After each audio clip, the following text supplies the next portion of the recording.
नमस्कार दोस्तों, आज हम हल करेंगे यूटेट 2 2025 के सीडीपी के 30 महत्वपूर्ण प्रश्न। हर प्रश्न का सही उत्तर और आसान एक्सप्लेनेशन मिलेगा। वीडियो को अंत तक जरूर देखना। शुरू करते हैं पहला सवाल। ठीक है, यहाँ पे जो क्वेश्चन है, दृष्टिबाधित बच्चों के लिए कौन सा धनात्मक पाठ्यक्रम अनुशासित किया है। ठीक है, which the positive curriculum of the recommended for visually impaired children.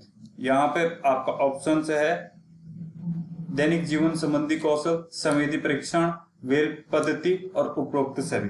ठीक है, तो यहाँ पे आपका ऑप्शन नंबर क्या हो जाएगा? Option number D.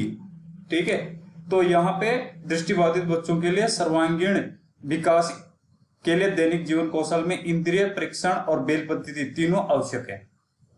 अगला क्वेश्चन है आपका, यदि गणित योग्यता विद्यार्थी को विज्ञान और संख्यात्मक प्रश्नों को हल करने में सहायता करती है तो यह क्या कहलाता है? If the skill mathematics help the student in solving numericals and science of the transfer of learning is called धनात्मक स्थानांतरण, ऋणात्मक स्थानांतरण, क्षैतिक स्थानांतरण और ऊर्ध्वाधर स्थानांतरण। ठीक है, तो ऑप्शन नंबर 2 का क्या हो जाएगा? आपका ए ऑप्शन। ठीक है, इसमें क्या हो जाएगा? धनात्मक अंतरण क्या होता है? जब हमने पहले सीखा गया ज्ञान या कौशल किसी नए कार्य को सीखने की सहायता करता है तो उसे धनात्मक अधिगम अंतरण कहते हैं। ठीक है, अगला क्वेश्चन है, अभिप्रेरणा का प्रत्याशा सिद्धांत किसके द्वारा प्रतिपादित किया गया था? ठीक है, the expectancy theory of the motivations was postponed by. ठीक है, तो मैस्लो, हर्ट्जबर्ग, यहाँ पे विक्टर ब्रूम और स्किनर।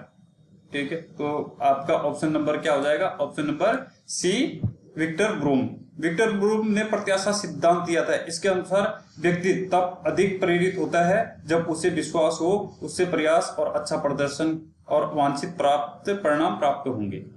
ठीक है, अगला क्वेश्चन है आपका, कक्षा में व्यक्तिगत विभिन्नताओं से जूझने हेतु एक शिक्षक को द टेकल इंडिविजुअल डिफरेंस से in classroom a teacher should शिक्षण की विशिष्ट विधियां को नहीं अपनाना चाहिए, केवल ज्ञानात्मक अधिगम पर ही ध्यान देना चाहिए, विद्यार्थियों को व्यक्तिगत क्षमताओं की जानकारी होनी चाहिए, उपरोक्त सभी। ठीक है, अब तो यहाँ पे आपका ऑप्शन नंबर सी हो जाएगा। ठीक है, अगर जहां पे भी केवल विद्यार्थियों के लिए हो रहा तो केवल बात हो रही है तो उस ऑप्शन से आपका गलत हो जाएगा। ठीक है, तो चौथा नंबर का, विद्यार्थियों की व्यक्तिगत क्षमताओं की जानकारी, प्रत्येक विद्यार्थी की क्षमता, रुचि और सीखने की गति अलग होती है, इसलिए शिक्षक को व्यक्तिगत विभिन्नताओं को समझकर शिक्षण रणनीति बनानी चाहिए। ठीक है, अगला क्वेश्चन है, किस कौशल की प्राप्ति को त्रुटि वो अभ्यास के संदर्भ में देखा जा सकता है? साइकिल चलाना, टाइपिंग करना और तैराकी। ठीक है, आपका कौन सा हो जाएगा? केवल फर्स्ट और सेकंड, केवल सेकंड और थर्ड, केवल फर्स्ट सेकंड, ये। ठीक है, तो आपका 5वें क्वेश्चन का फर्स्ट सेकंड थर्ड क्या हो जाएगा? डी ऑप्शन हो जाएगा। ठीक है, थॉर्नडाइक, ये किसने दिया था? थॉर्नडाइक के प्रयास एवं त्रुटि सिद्धांत के अनुसार साइकिल चलाना, टाइपिंग और तैराकी जैसे गत्यात्मक कौशल अभ्यास की गतियों को सुधारने से सीखे जाते हैं।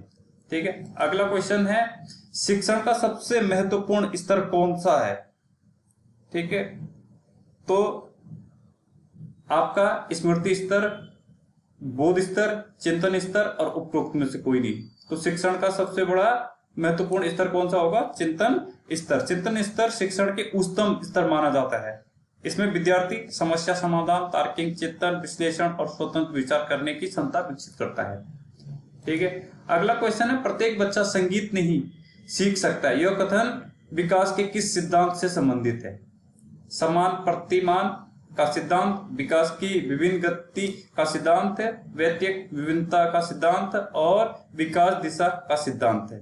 ठीक है, तो आपका 7वें क्वेश्चन का ऑप्शन नंबर सी, वैयक्तिक विभिन्नता का प्रिंसिपल ऑफ इंडिविजुअल डिफरेंस।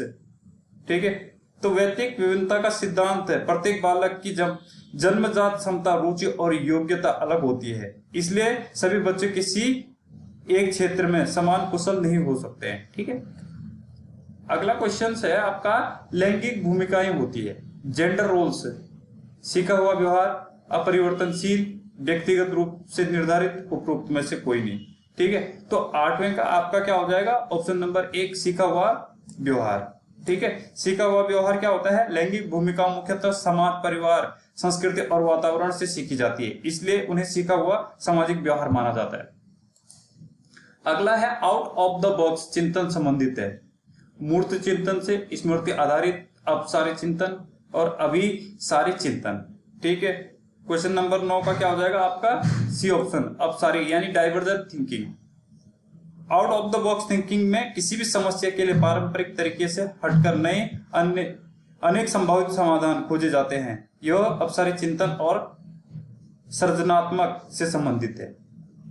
ठीक है, अगला क्वेश्चन है सीखने से संबंधित गतिविधियों के स्वरूप निर्धारित करने हेतु शिक्षक की जानकारी होनी चाहिए।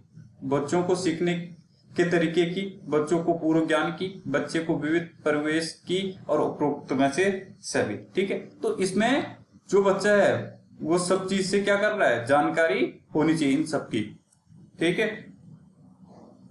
प्रभावी लर्निंग एक्टिविटी बनाने के लिए शिक्षक को बच्चों को सीखने की शैली, पूर्व ज्ञान तथा सामाजिक सांस्कृतिक पृष्ठभूमि की जानकारी भी होनी चाहिए। अगला क्वेश्चन है आपका, एक नई पाठ्य वस्तु को कक्षा में प्रस्तावित करते समय शिक्षक की किस शिक्षण सूत्र का प्रयोग करना चाहिए, विशिष्ट से सामान्य की ओर, ज्ञात से अज्ञात की ओर, पूर्व से अंश की ओर, विश्लेषण से संश्लेषण की ओर। ठीक है, तो यहाँ पे 11 क्वेश्चन का आपका क्या हो जाएगा, बी ऑप्शन हो जाएगा, ज्ञात से अज्ञात की ओर।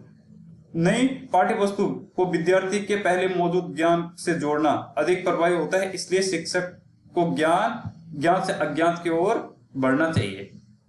ठीक है, अगला क्वेश्चन है वह अवस्था जब बच्चा तार्किक रूप से वस्तुओं व घटनाओं के विषय में चिंतन प्रारंभ करता है। संवेदी प्रेरक अवस्था, औपचारिक संक्रियात्मक अवस्था, पूर्व संक्रियात्मक अवस्था, मूर्त संक्रियात्मक अवस्था।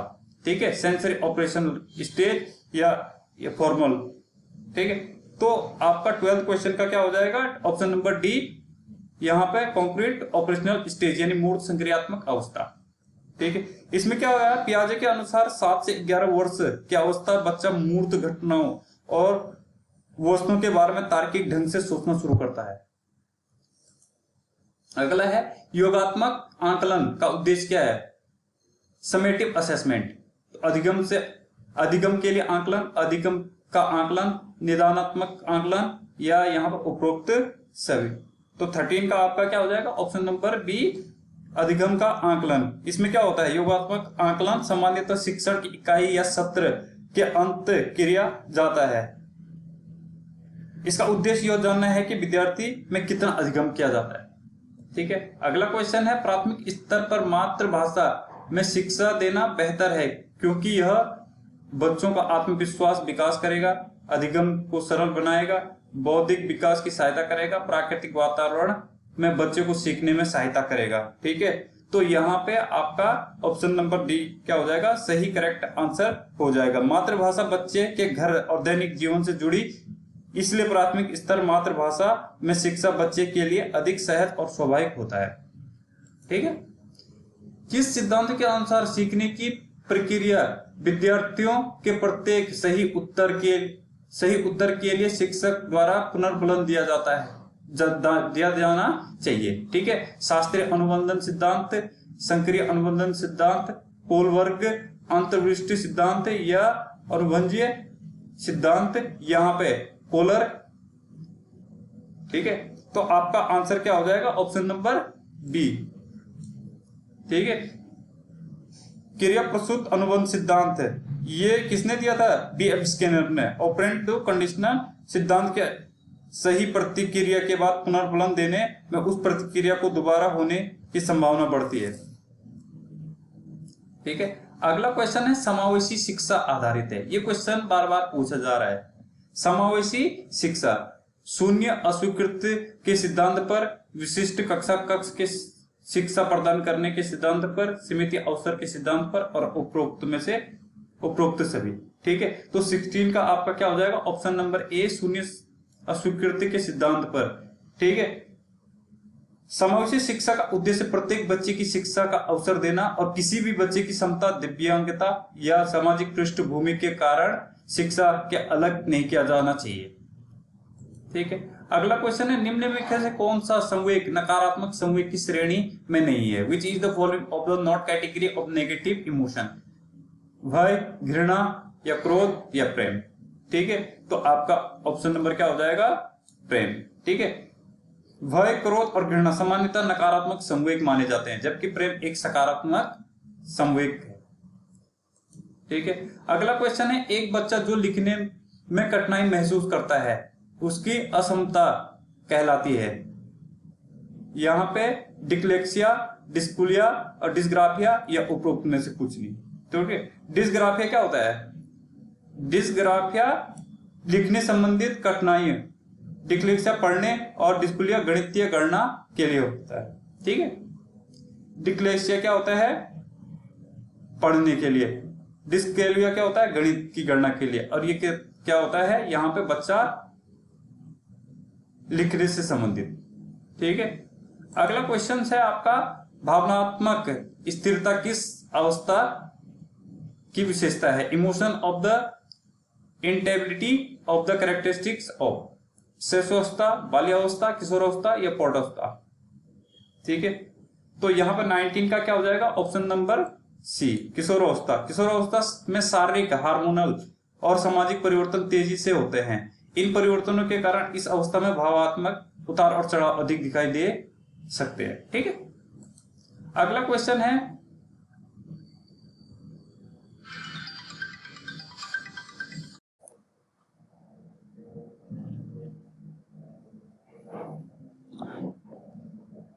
अगला क्वेश्चन है, एक व्यक्ति संवेगात्मक रूप से बुद्धिमान है यदि वो दूसरों के विभिन्न संवेगों का प्रतिरक्षण कर सकता है, वह स्वयं को संवेगों एवं भावनाओं को समझता है, संवेगों के विचारों को समन्वित कर सकता है, उपरोक्त सभी। ठीक है, तो इसका क्या हो जाएगा, क्वेश्चन नंबर 20 का ऑप्शन नंबर डी।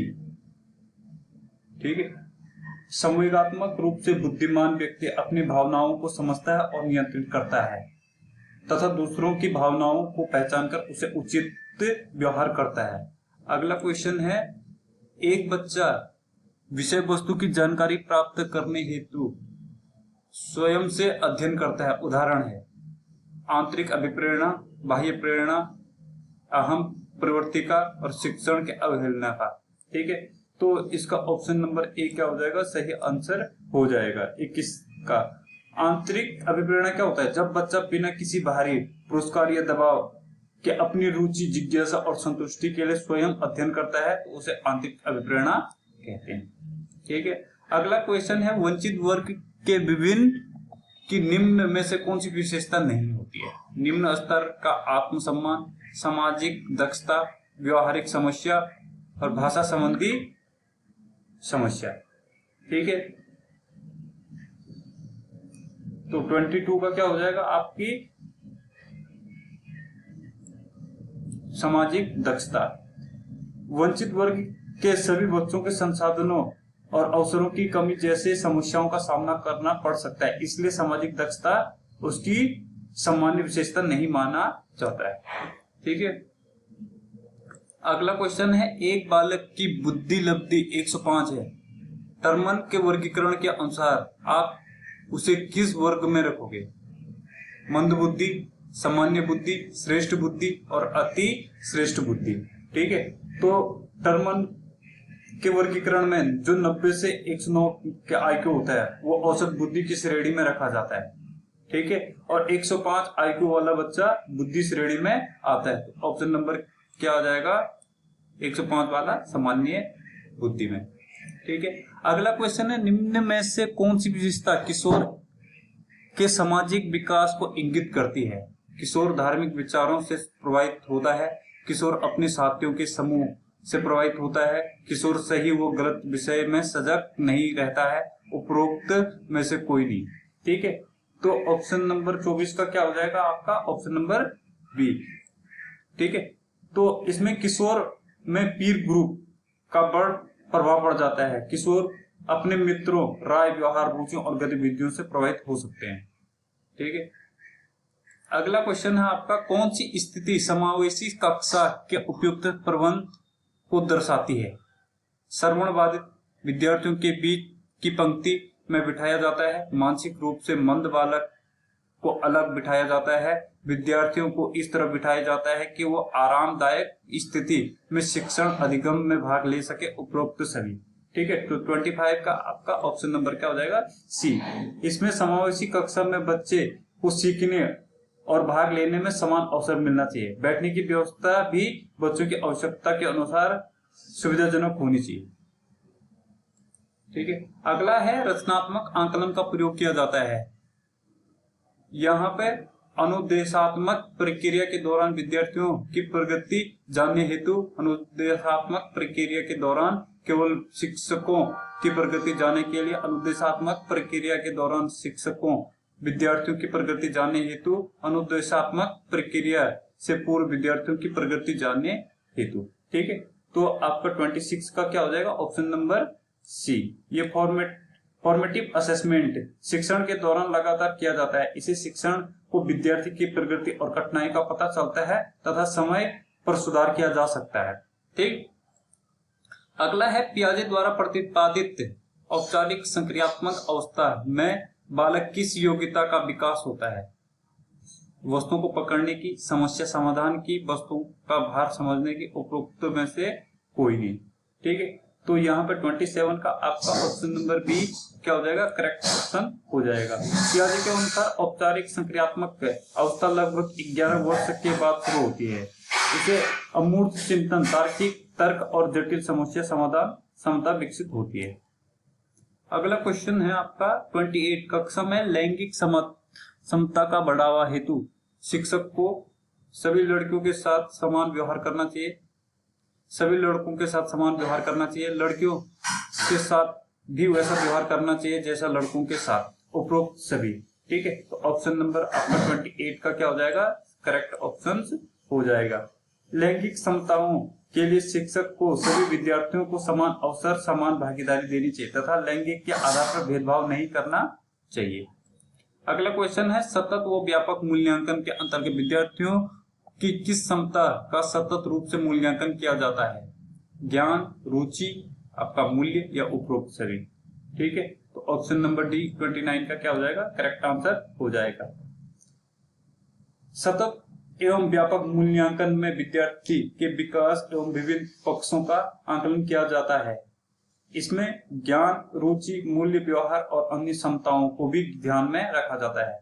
और 30 क्वेश्चन है लास्ट आपका, यदि एक शिक्षक कक्षा में हमेशा लड़कों द्वारा दी गई प्रतिक्रियाओं द्वारा पर ही टिप्पणी प्रदान करता है, वो बढ़ावा देता है लैंगिक रूढ़िवादिता, लैंगिक पक्षपात, लैंगिक संवेदनशीलता या उपरोक्त में से कोई नहीं। यहाँ पे if the teacher always to give conduct to response of the boy is the classroom, he promotes gender stereotype, gender business, gender sensitivity, none of these.